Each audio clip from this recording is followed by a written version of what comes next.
It's a real pleasure to welcome you. And I know you're a true friend of Greece. Yeah, that's very true. Margaritis occasionally tells me that we have two Greek commissioners in the college, but this is an opportunity, first of all, to personally congratulate you on the excellent work you have done on the vaccine front. I've always been extremely supportive of the European effort, even in times when there was public skepticism. And I made the point that the decision of the European Union to purchase vaccines as a union and distribute them to all member states per capita, without making any distinction between rich and poor countries, large and small countries, was a true demonstration of European solidarity. And then we delivered on the project. I think we also added some value in terms of the digital certificate, which was an idea that we first launched, and I know you supported. But you've done a fantastic job in terms of procurement, organizing what was an extremely complex process, and now we have reached the point where we have vaccines for every single European, and now the challenge is to convince people to get vaccinated, and we have also reached that threshold. And I'm happy to report that with a comprehensive campaign that we have put together, and I think with a proper balance between incentives and disincentives, we see vaccinations significantly pick up over the past weeks, and we need to continue along that path. But we will also have an opportunity to discuss other fascinating aspects of your portfolio regarding strategic autonomy, space, in which Greece did not really play a very active role, but we want to be more present under this government, because, and let me just conclude with this remark, we've been through a very difficult period, 10 years of great challenges, but I think we've turned the corner for good. This is a country that is going to grow significantly, and we want to be at the forefront, not just of growth, but of innovation. And I think we have the human capital and the desire to do so. So again, welcome.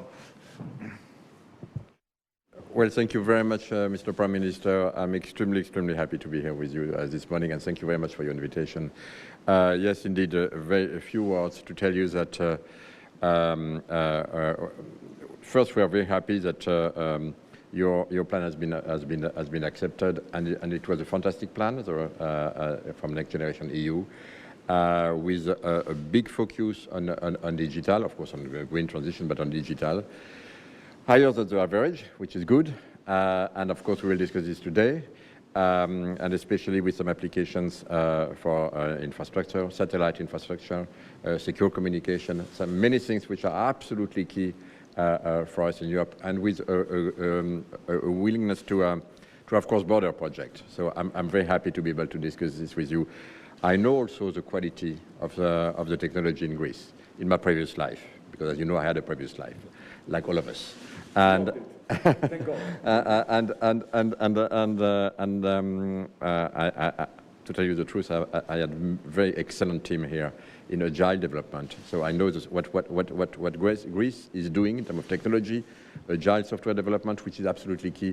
So I will be eager to speak this with you today, to embark everything. And by the way, it's not by hazard that yes, Mr. Prime Minister, you have been the first one to say, hey, we need to work on a digital path.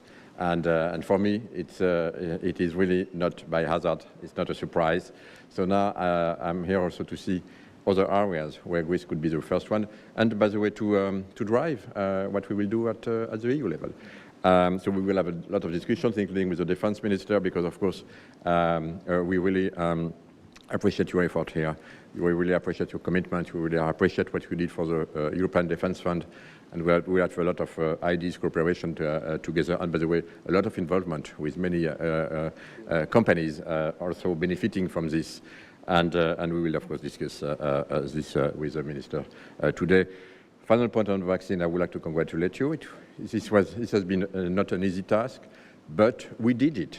Remember, we said early February, nobody believed we will be able to do it, that by mid-July, in other words today, we will deliver what is necessary to be able to vaccinate at least 70% of the European population, and it's done. Today, Mr. Prime Minister, we announced today that we have delivered, since the beginning of the crisis, 1 billion vaccines. Today is the day where we reach the 1 billion. Half of it for our fellow citizens in Europe, half for our neighbors, including all our allies, including all our NATO allies, because we are vaccinated, nobody else, and we know that. So that's a very important day. I know that, of course, you reach now a significant goal of vaccination, above 60% for first dose, 60%, and then 50% for second dose. So I'm very optimistic that we will reach quickly what is needed, because we know that we need to vaccinate everyone. We need in order to get herd immunity. And I find very interesting the way because we all have some issues now to convince everyone, including the young generation. But I think what you do here is really going in the right direction. So I thank you for that, and of course we will support you. We will be ready, by the way, Mr. Prime Minister. If we need a booster, we will be ready if it's needed. If it's needed in fall, we will be ready to have the doses. But of course, let's start to be vaccinated, because maybe we could avoid that. Thanks a lot. Thank you.